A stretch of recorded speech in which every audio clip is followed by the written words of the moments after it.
It's a crisp spring morning in Manhattan. A perfect day for a march down Broadway.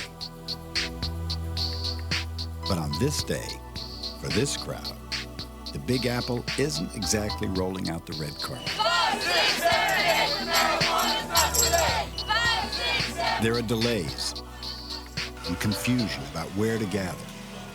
Mayor Rudy Giuliani waits until the very last minute to issue the necessary permit. But several thousand show up anyway, and eventually this ragtag army begins the long trek to Battery Park.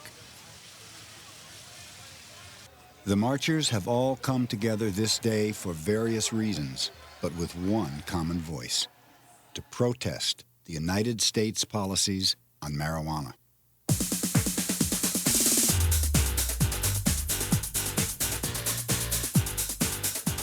The marchers are cordially escorted by a phalanx of New York's finest.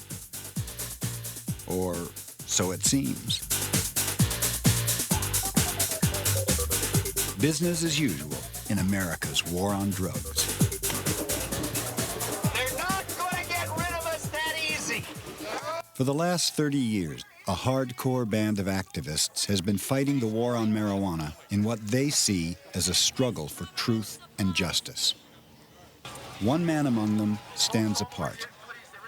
He has been described as a cult folk hero, a boisterous rabble-rouser, a crazy man. His name is often mispronounced. He likes to say it rhymes with terror. But one thing is certain. Because of him, we enter the next millennium with a new knowledge of an ancient plant. A plant whose present-day revival was sparked by this man's 1985 best-selling book. The book revealed the lost history of the hemp plant, and in doing so, lit a fire under a legion of followers the world over. Its title is The Emperor Wears No Clothes. Its author is known as the father of today's burgeoning hemp movement. His name is Jack Herer.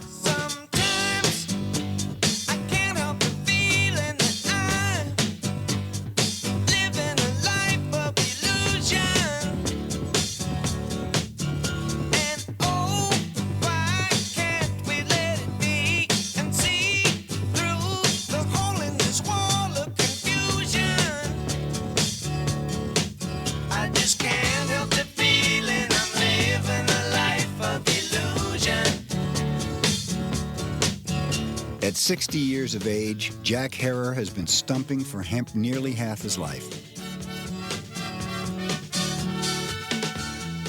It's been a long, strange, and decidedly uphill journey.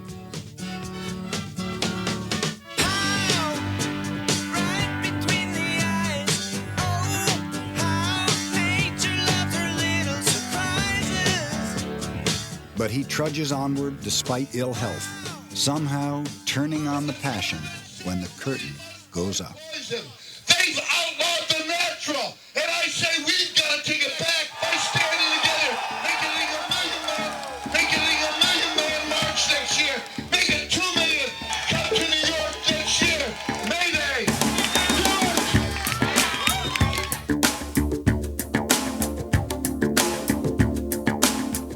There was a time, not too many years ago, that Jack Herer's ideas about hemp were deemed irrational, extreme, off the wall. But today, those harsh judgments seem like a distant memory. Jack Herer's great genius was in introducing a broader vision of the economic value of the hemp plant. I didn't know anything about hemp or the fact that there was a movement until Jack sat me down one night. He is what you might call a force of nature. I've met several people in my lifetime who I would judge as having such fiery intensity within them that approve of them or disapprove of them, you have to acknowledge that they are forces of nature. I saw Jack as a Michiganer, a crazy man. And particularly when it came to this whole idea that hemp was going to somehow revolutionize the world and revolutionize the marijuana reform movement. And so Michiganer is the right word for Jack.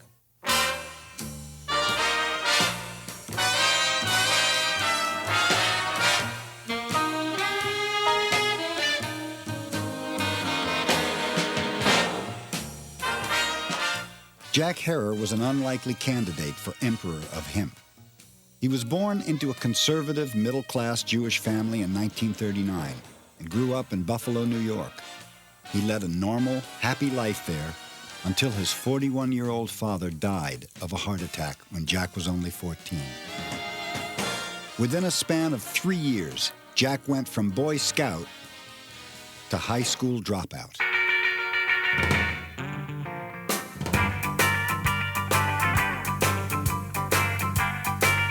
To avoid a 2-week jail term for driving after dark with a junior license, 17-year-old Jack Herer enlisted in the Army.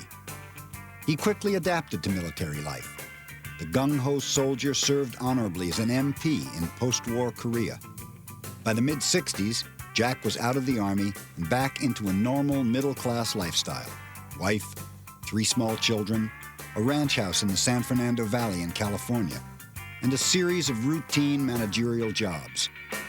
Army duty had made him proud of his country. He was a Goldwater Republican. He believed in old-fashioned American values, and he supported the country's growing involvement in Vietnam. Well, I had done 3 years in the military. I believed I was right on guy. I believed America was always the good guy. It was, always the most decent, right on people on the earth.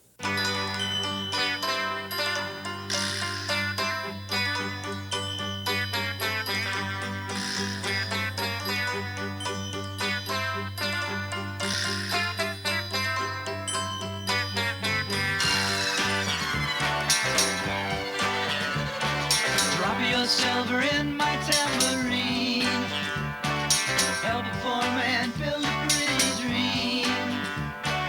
Give me pennies, I'll take anything. Now listen while I play my green tambourine. The 60s upheavals offended Jack. He especially had a very low regard for the anti-war protesters. I thought that they were the most un-American kids in the world.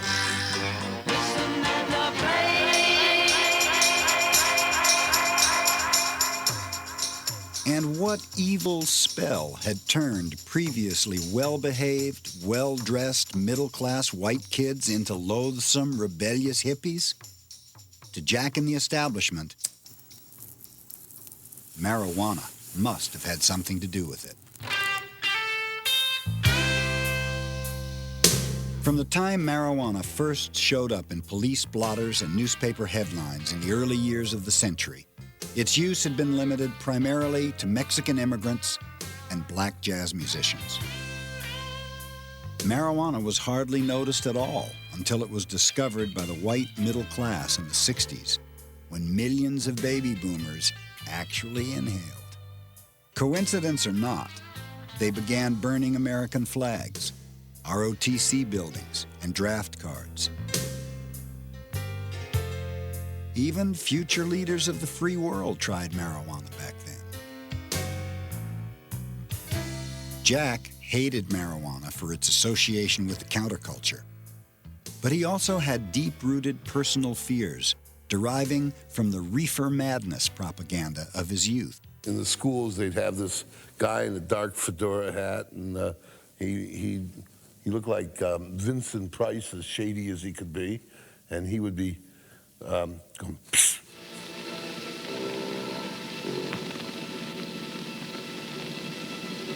You try one of these for free, kid, you know?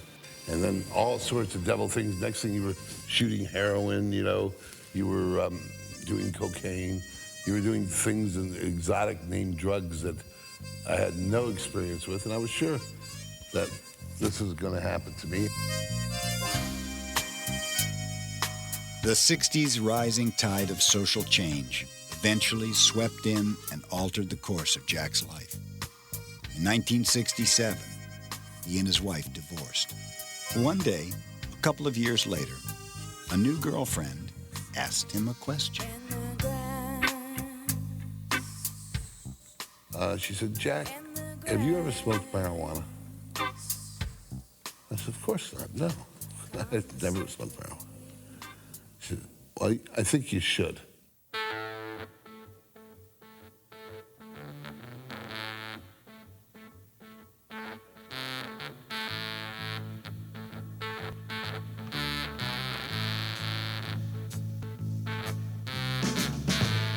I was feeling sensations that I didn't even know a human being could experience. And I said, why is this illegal? And she said, she doesn't know. I began to hear the protesters about the war in Vietnam, and their words had real meanings, textures. They weren't just talking about, I don't want to fight because I'm a coward, which is the way I thought of it, my ignorant or brutish way before. Peace and freedom became big issues for Jack. So did the environment. But as the 70s began, the journey of Jack Herer from Goldwater Republican to Emperor of Hemp was only just beginning.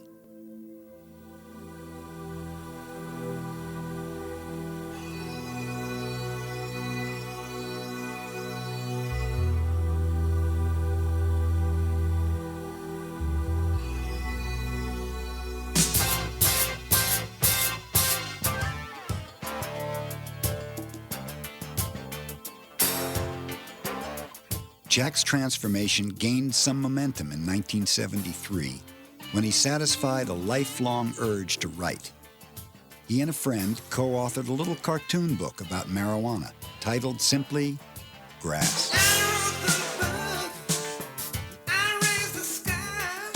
Much to his surprise, Grass became an underground hit, selling about 35,000 copies. Almost overnight, Jack gained a reputation as an authority on marijuana. And now everybody thought I knew all about pot. I knew every little subtle thing. And I still didn't even know if I ran across a marijuana plant growing in a field, I wouldn't even recognize it.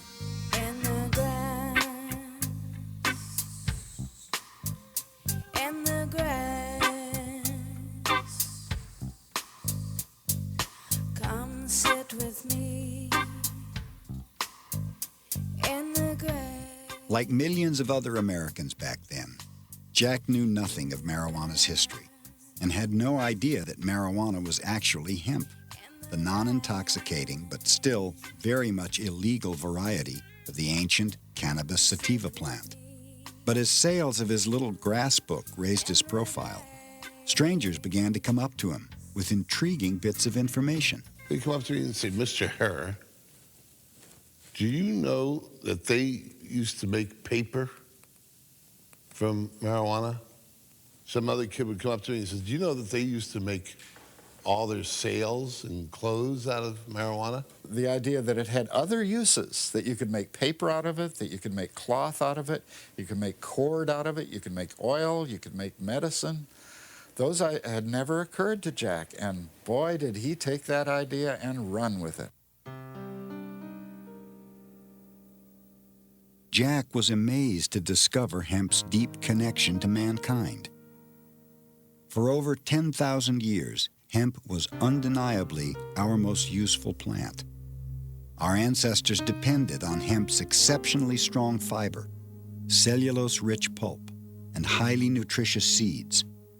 The plant was cultivated and used throughout history for food, clothing, fuel and medicine, as well as for sails, rope, shelter, and paper. In colonial America, hemp was not only legal, but essential to survival. Washington planted hemp at Mount Vernon in the 1790s while he was president in an attempt to start a home industry so that the United States would not have to depend on Italy and on Russia and on England for their hemp fiber. This was just after the Revolution, and the United States was trying madly not to have to rely on foreign countries for any products. Armed with this new knowledge, Jack set out to persuade the marijuana reform movement to join him aboard his new hemp bandwagon. But to his surprise, nobody got on, not even the usual suspects. Many of us thought that Jack was perhaps too focused only on hemp. Most of us were only focused on let's stop arresting smokers, and we sort of thought the hemp issue was a secondary issue and maybe not as important, and we weren't even sure there was a constituency out there that cared about it. The message, as well as the messenger, turned people off. When he first talked about hemp, to me in particular, I was very resistant because I thought of it as being just excuse to legalize marijuana. He tended, in his enthusiasm, to overstate the case a bit. And in so doing, sometimes the rest of us were embarrassed by that. We felt like it might undermine all of our credibility. He would go on and rant about, hemp and how it was important and how he found this and found that, and I paid little or no attention to him because he has a tendency to rant and rave about a lot of things, if you know him. I suspect I'm probably one of those people that refused to return Jack's phone calls. Going to a party. Meet me on after school. Well, going to a place where the jive is really cool. There was one person who did accept Jack's ideas back then. An easygoing marijuana activist named Ed Adair could see the sense to what Jack was saying. Adair, known to everyone as Captain Ed, owned 2 popular Los Angeles head shops. I'd heard he'd sold 12 of the grass books. So I went over there and introduced myself, and he looked at me and he says, I've been selling the hell out of these books. But he says, are you sure you're okay you smoke pot? Because what I walked in with was a white plastic jacket with my polyester pants. Jack followed Captain Ed's example and traded his polyester suits for jeans and t-shirts.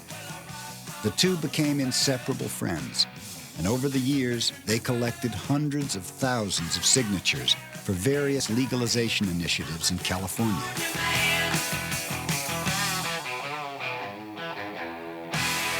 When Captain Ed and I made a pledge, it was to work every day to legalize cannabis until we were dead. It was legal or we turned 84. And we always felt the great injustice is that if anybody was in jail for cannabis for any reasons, it would always be too big of an injustice to walk away from and not spend almost all our time trying to change.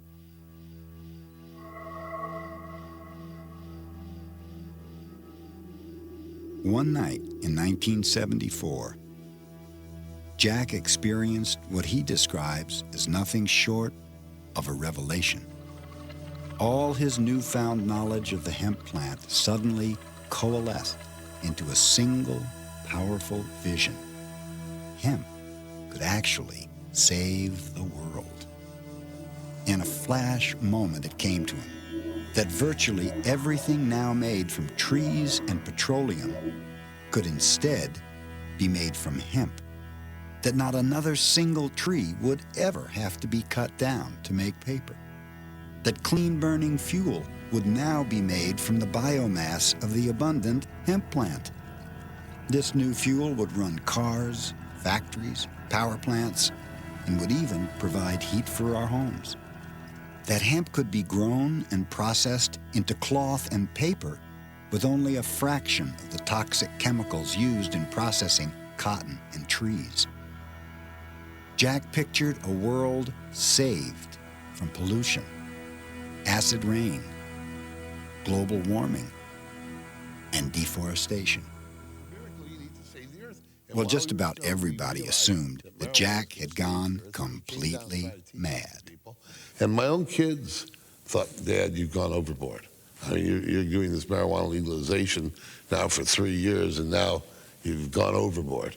Normal felt the same way. You could tell people that marijuana is going to save the world. No self-respecting person will come to the marijuana movement. They'll think they're getting involved with a nut like you. All the world over so easy to see. People everywhere just wanna be free. Listen, please, listen, that's the way it should be.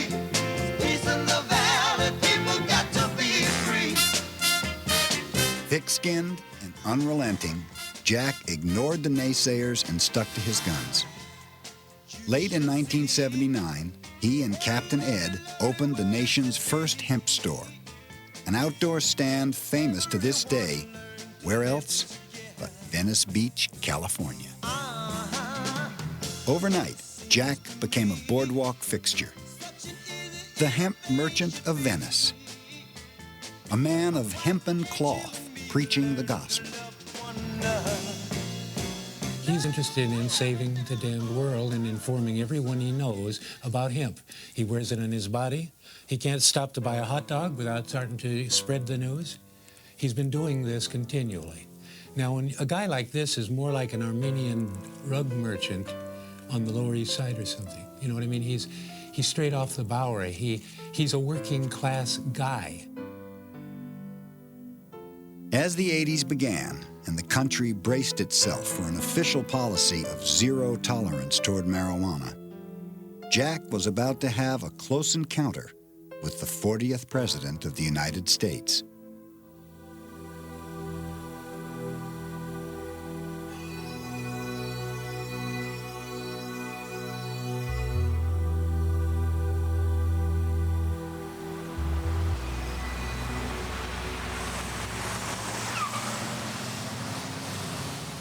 January 1981, West Los Angeles, California.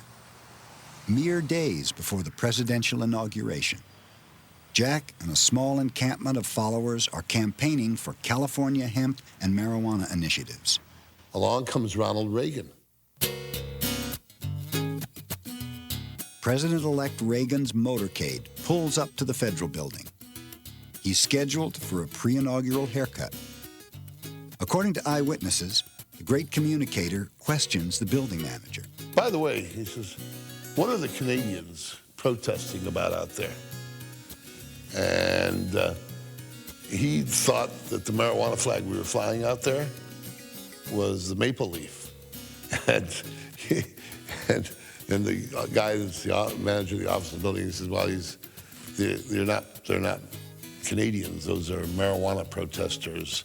And Reagan says, well, isn't there something you can do about that? Well, we've taken them to court and they've won. Well, I'll be on duty in 5 days. I'll see what I can do for you.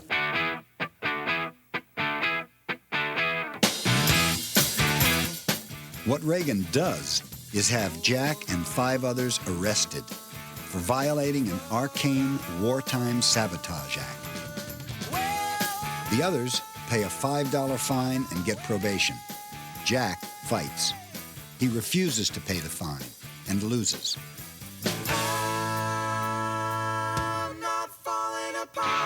His appeal is unsuccessful. The United States Supreme Court refuses to hear the case. So on July 14th, 1983, Jack reports to federal prison at Terminal Island, California. There was a lot of bank robbers in federal prison in 1983. And what are you in here for? I was registering voters after dark on federal property. They put you in jail.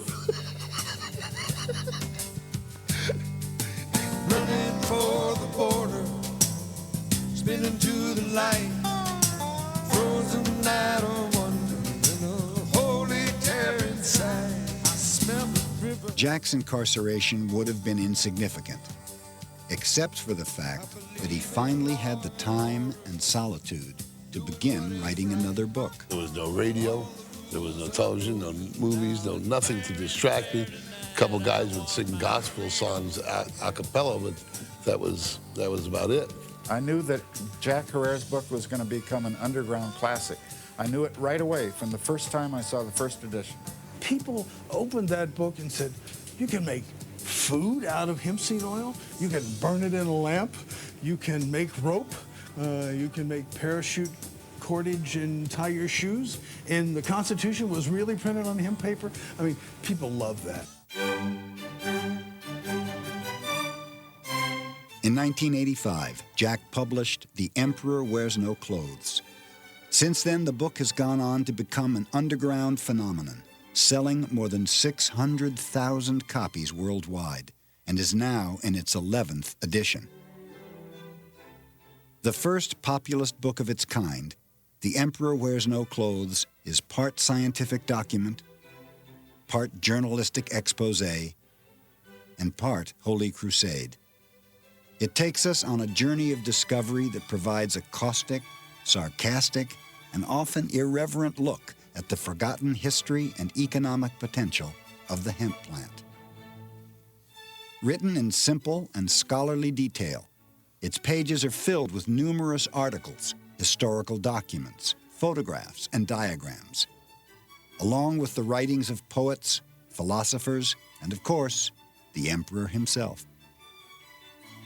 we learn of the thousands of commercial and therapeutic uses of hemp, and how hemp has been a significant part of our spiritual and cultural heritage throughout the ages. We discover how the hemp seed could again become a basic world food, and how no other single plant seed contains virtually all the nutritional elements necessary to maintain healthy human life. The Emperor Wears No Clothes explores in great detail Jack's most passionate beliefs: that biomass fuels derived from hemp can provide virtually all of the world's energy needs, eliminating the global dependence on our nearly depleted fossil fuels. That the systematic destruction of our environment can be dramatically reduced or even stopped by using hemp as the resource for fiber, fuel, and paper. The book makes the case for hemp as the world's savior, and Jack backs it up with a $50,000 offer to anyone who can prove him wrong. So far, he's had no takers.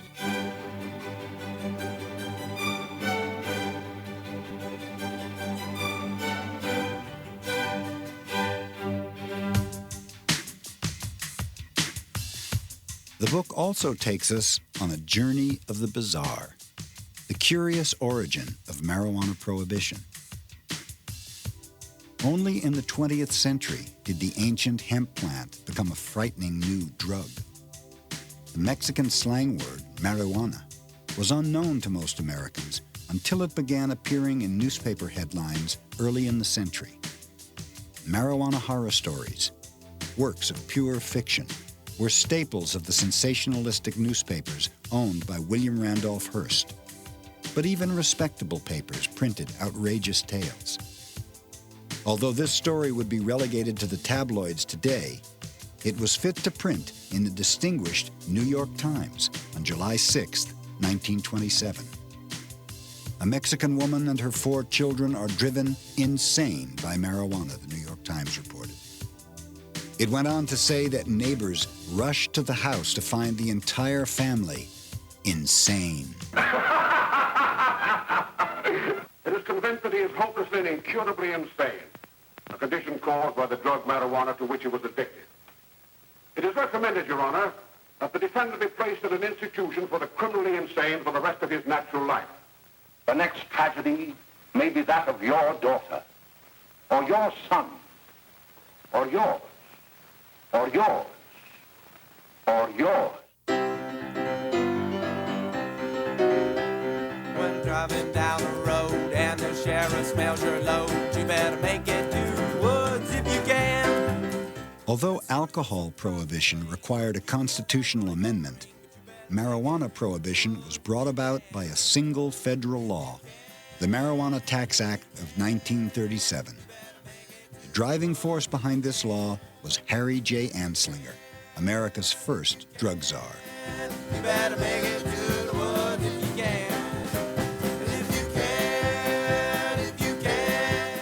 Anslinger was the government's expert witness during 1937 congressional hearings on the proposed Marijuana Tax Act. As proof of marijuana's malevolence, Anslinger introduced into evidence the bogus Hearst newspaper headlines that trumpeted the violence, insanity, and death allegedly caused by marijuana.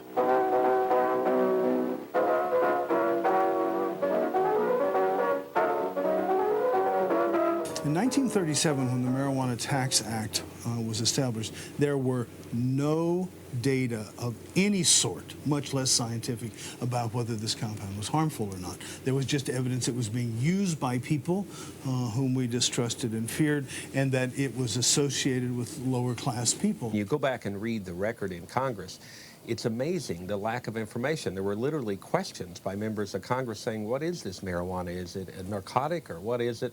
And there would be a sentence, someone would stand up and say, oh, it's the most dangerous new drug coming down the pipe. In terms of what Congress knew in 1937, they didn't know any of that history. The only history that they were given was all these cock and bull stories about how it made people crazy and they went out and killed people under the influence of marijuana. The Tax Act was built on lies, and I think it's outrageous that we have legislation that still exists today it was based on lies. Despite opposition by the American Medical Association, Congress passed the law unanimously after debating for a grand total of 90 seconds. President Franklin D. Roosevelt signed it into law on August 3, 1937. Theoretically, the new law did not actually prohibit marijuana and hemp. Only a constitutional amendment could do that.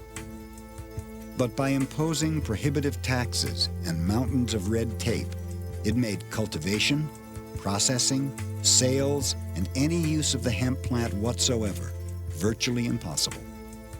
Technically, farmers could still legally grow a hemp plant like this one, but only if they could somehow grow it without the leaves and flowers.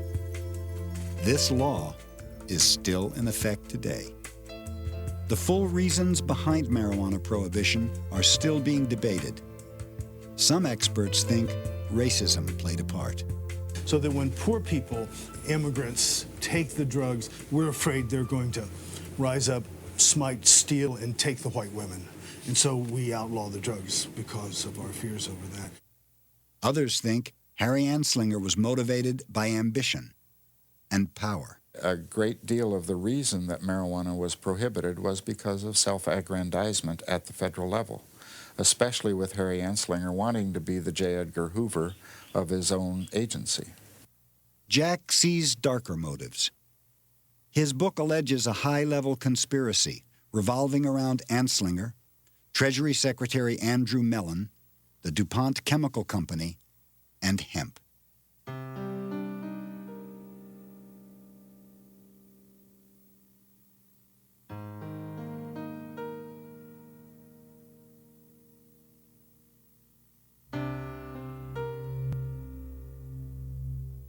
Before the Civil War, hemp was the nation's second-largest cash crop behind cotton.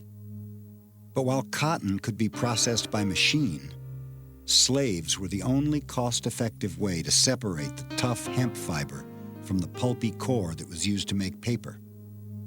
When slavery ended after the war, the hemp industry went into decline.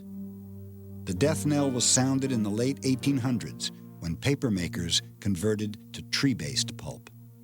It meant that you could chop down a forest a lot cheaper than you could pay laborers to manufacture hemp fiber for paper. Jack hangs his conspiracy angle on events that happened simultaneously with marijuana prohibition. Coincidence number one. A German immigrant invented a machine called the decorticator. This new mechanical processing device was about to bring hemp into the modern industrial age. Popular Mechanics magazine recognized the potential bonanza for American farmers and entrepreneurs. This article heralded a machine that could process hemp quickly and cheaply for the first time in history. Coincidence number two. The DuPont company in the 30s came out with both a sulfuric acid method for making paper from trees and a new invention called plastic. Jack's book points out that a hemp resurgence would certainly have been a serious threat to DuPont's petrochemical strategies. And finally, there's millionaire financier Andrew Mellon. Mellon was Anslinger's boss, Harry's wife's uncle, and DuPont's banker. Coincidences number 3, 4, and 5. Don't smoke all of my grass.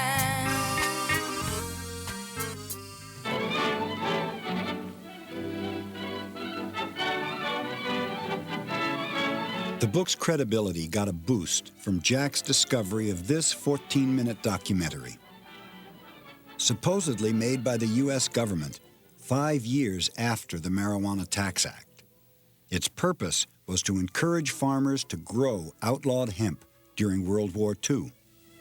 Long ago, when these ancient Grecian temples were new, hemp was already old in the service of mankind. For thousands of years even then, this plant had been grown for cordage and coarse cloth in China and elsewhere in the East. But now, with Philippine and East Indian sources of hemp in the hands of the Japanese, and shipment of jute from India curtailed, American hemp must meet the needs of our Army and Navy as well as of our industries. In 1942, patriotic farmers, at the government's request, planted 36,000 acres of seed hemp, an increase of several thousand%. The goal for 1943 is 50,000 acres of seed hemp. For to grow hemp legally, you must have a federal registration and tax stamp. This is provided for in your contract. Ask your AAA committeeman or your county agent about it. Don't forget, Jack often staged public showings of hemp for victory to validate his history of the plant. He also used the film as an example of government deception and hypocrisy. But he was stunned one day in 1988 to get a call from a newspaper reporter questioning the authenticity of the film. Well, Mr. Hare, we went out to check the information, and we found nobody that would corroborate your story, that this movie was even ever made. You said this movie was made by the United States government, this movie Hemp for Victory, that if there would be any evidence that the government ever made such a film, it would be in the Library of Congress, it would be in the Department of Agriculture. It is in neither place. His reputation on the line, Jack and his friends went on an excursion to Washington, D.C.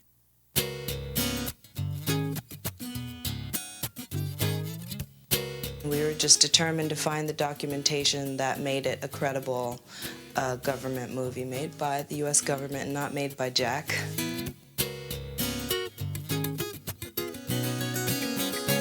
We didn't see it as detective work. We just saw it as we were on a mission. We're on a mission from God. Many others before Jack had searched the Library of Congress for proof of the documentary's existence and found none. In a day of digging, Jack ran into the same lack of evidence. After deciding to give up, we decided to give it one more try. In a dusty old book, hidden among clutter in a back room, they found it. The official Library of Congress documentation. Indeed, the film had been made by the U.S. Department of Agriculture. Hemp for Victory.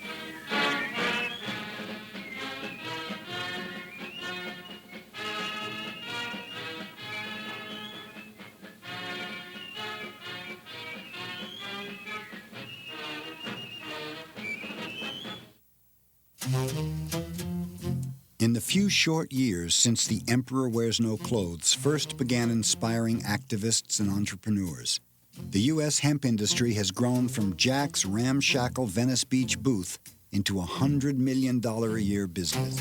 I was shopping for a suit the other day and walked into the department store. Stepped on the elevator and told the girl, dry goods flow. When I got off, a salesman come up to me. He said, now what can I do for you? I said, well, go in there and show me all in sport clothes, like you supposed to. He said, well, sure, come on in, buddy, and dig these fabrics we got laid out on the shelf. He said, pick yourself out one, try it on, stand in the mirror and dig yourself. The world's getting this information. It's coming out on billboards. It's coming out on companies all over, everywhere. As hemp gained mainstream acceptance in the 90s, so did Jack. His critics became allies. When Steve Hager became editor of High Times in the late 80s, and he went ahead and just wrote column after column, article after article, month after month in his magazine, and that's really what exploded the idea of hemp, more to the colleges, more to everybody that picked up a High Times now read about hemp. In 1994, he was honored by the conservative Drug Policy Foundation in Washington. His efforts for showing the impact one individual can have on the lives of many others, Jack Herer is awarded the 1994 Robert C. Randall Award for achievement in the field of citizen action. At the awards dinner, the emperor wore a hemp suit.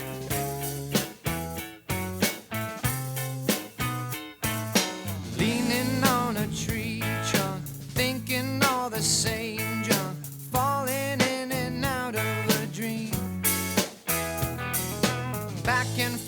I'm swaying, I'm contemplating staying, laying in. But nothing vindicated Jack more than a 1992 Lifetime Achievement Award from his longtime adversary, Normal. How do I calm myself at times like these? I need a simple kind of lovely, and the thought is just a novelty. From a nemesis to a prophet, I think is the way to look at it.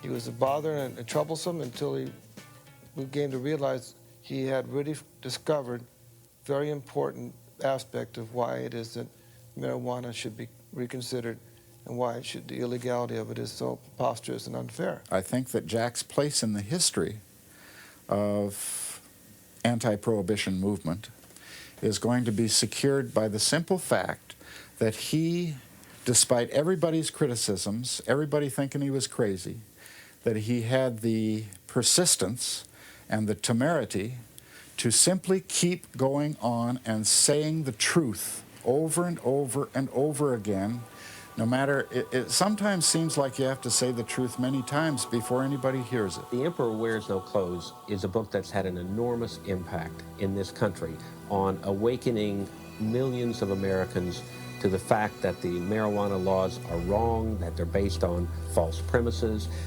that they're racial in nature, and that we need to change them. I don't know anyone who's had as much impact as Jack has.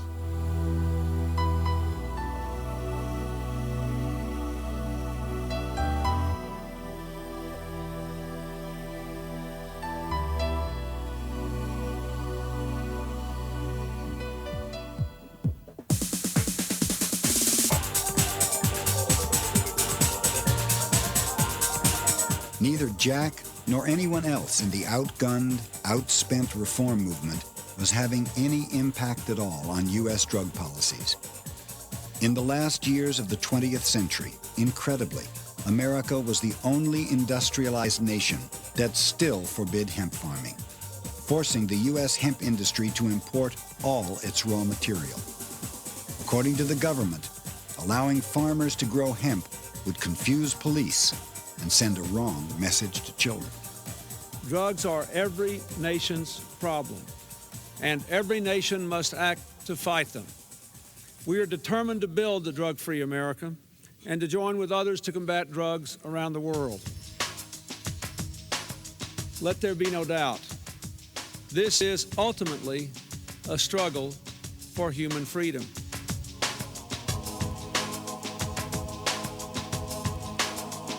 In the 90s, the federal government escalated the war on marijuana, spending a record amount of money to arrest a record number of Americans, most for simple possession.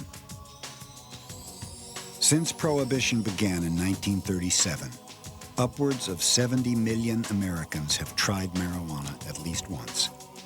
A staggering 11 million of them have been arrested. With 1 in every 40 prisoners a marijuana offender, the United States has become the world's biggest jailer. Some states now spend more on prisons than on higher education. Even alcohol prohibition did not punish the users of alcohol.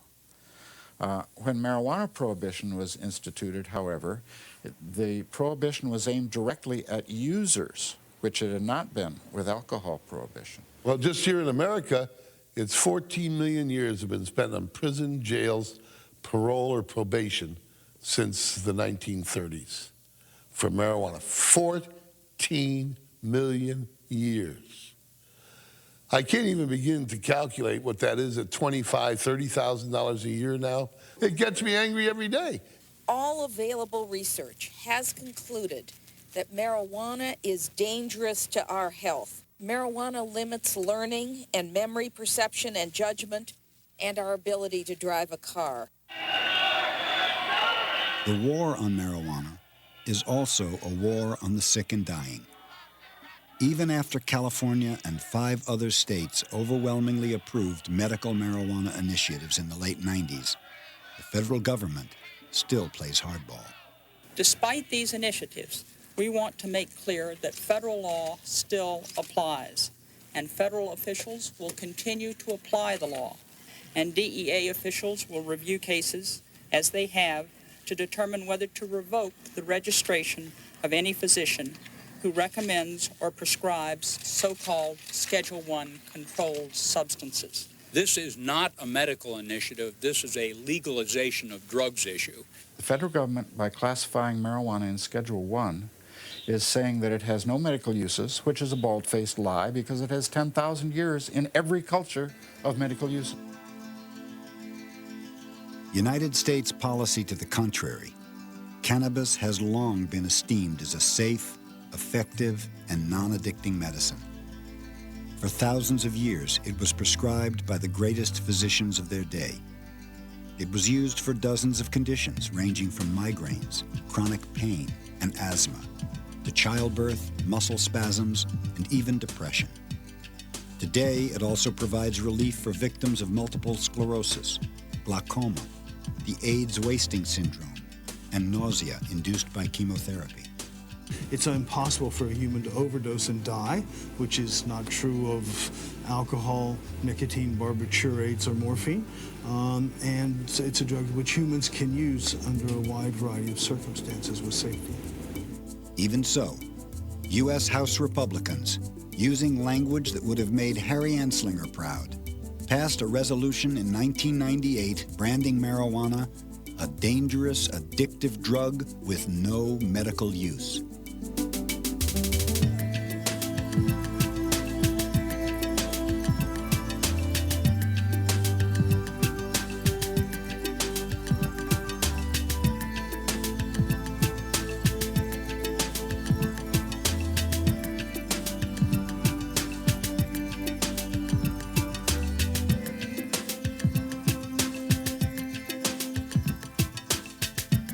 They don't care if marijuana is the only drug that can alleviate your pain and suffering so that you can live longer, so that you can take your chemotherapy, so that you have a reasonable quality of life.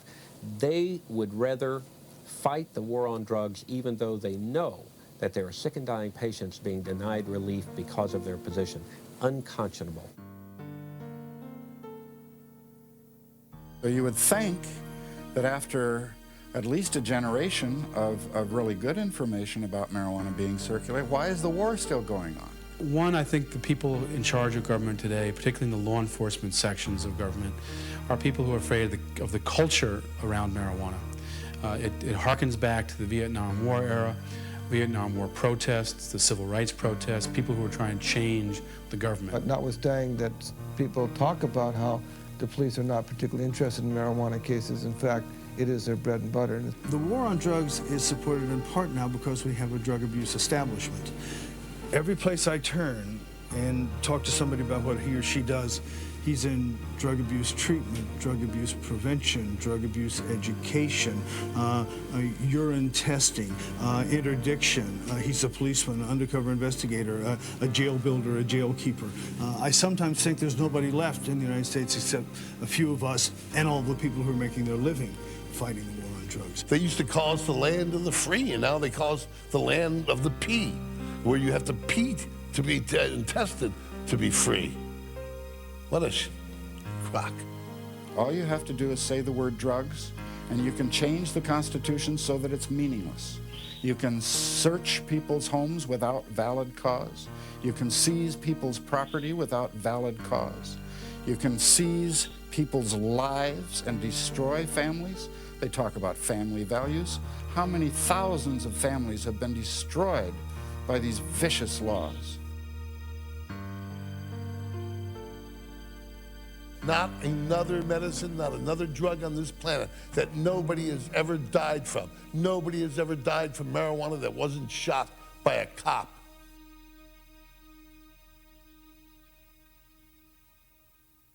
Jack Herrera. Have I pronounced it correctly, Jack? Herrera. Herrera. Okay. Jack Herrera. Jack Herrera. Jack Herrera. Jack Herrera. This to Jack Herrera. We're gonna put on Jack Herrera.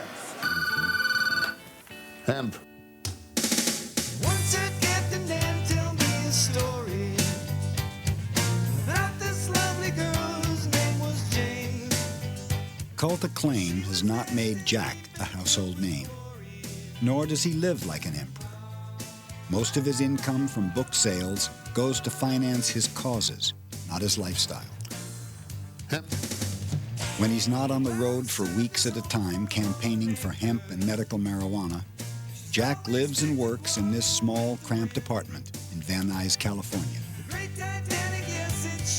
Harry Anslinger, Harry. Jack is a cultural icon.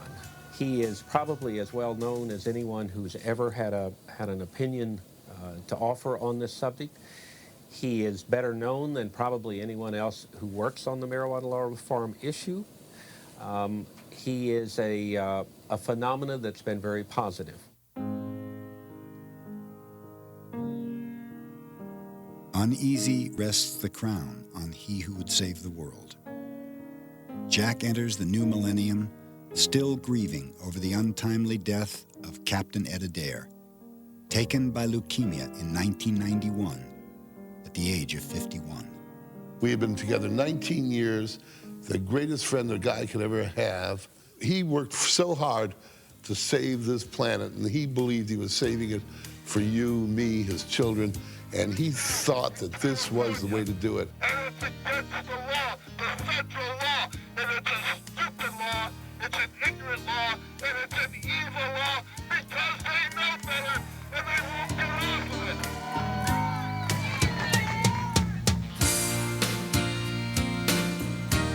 Captain Ed and I planned was to get out and teach this information. Eventually we would get a cadre of believers, and eventually they would go out and teach the world. And now we know that we've succeeded. And now we understand so much about the man. He's not insane, he is not crazy. He's not the devil in disguise. So listen closely to the winds of change and see the world, see the world, oh see the world through his eyes. Despite some health problems, Jack has no plans to kick back and take it easy with longtime companion Jeannie Hawkins. With the publishing of the 11th edition of The Emperor Wears No Clothes in late 1998, Jack's schedule is more hectic than ever, taking him and his message around the world. Jack is haunted, however, by the hard, cold facts of prohibition. Despite its undeniable potential as the natural, renewable alternative to a synthetic world, the hemp plant, by federal law, still cannot be cultivated in the United States. Despite increasing public and scientific support, the medical use of marijuana still remains illegal. And despite the enormous cost in money and human lives, millions of people are still being arrested for possessing a therapeutic substance revered by our ancestors. This is the reality of America's war on a plant. A war born of commerce and greed. An endless war. And so, the fight goes on. And on. I don't know if hemp's going to save the world, but I'll tell you this. It's the only thing that can.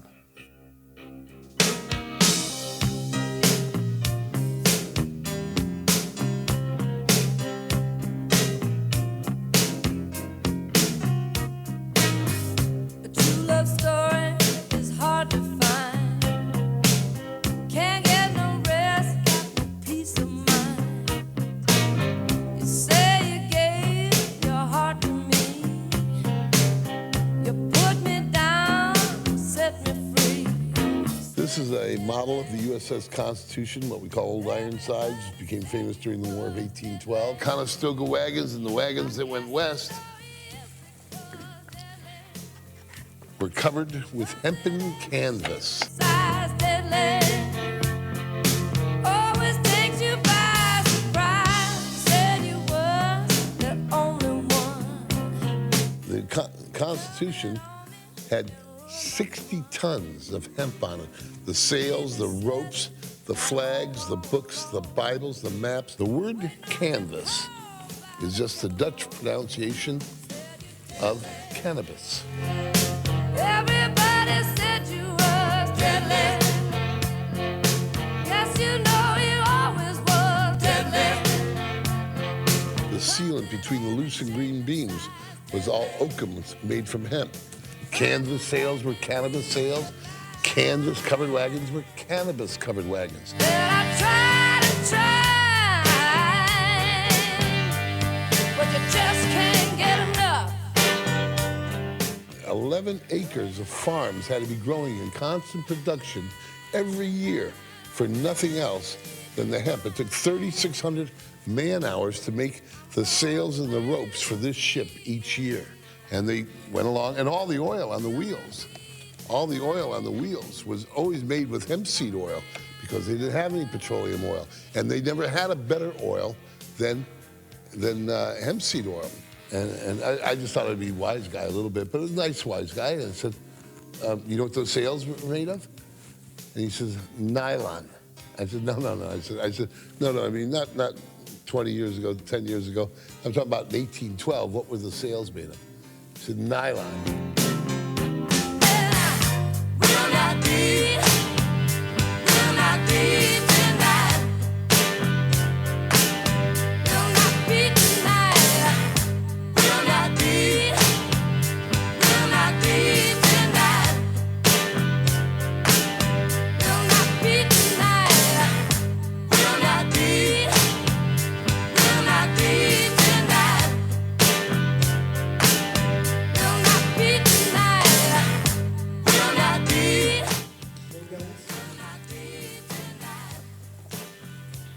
How's that?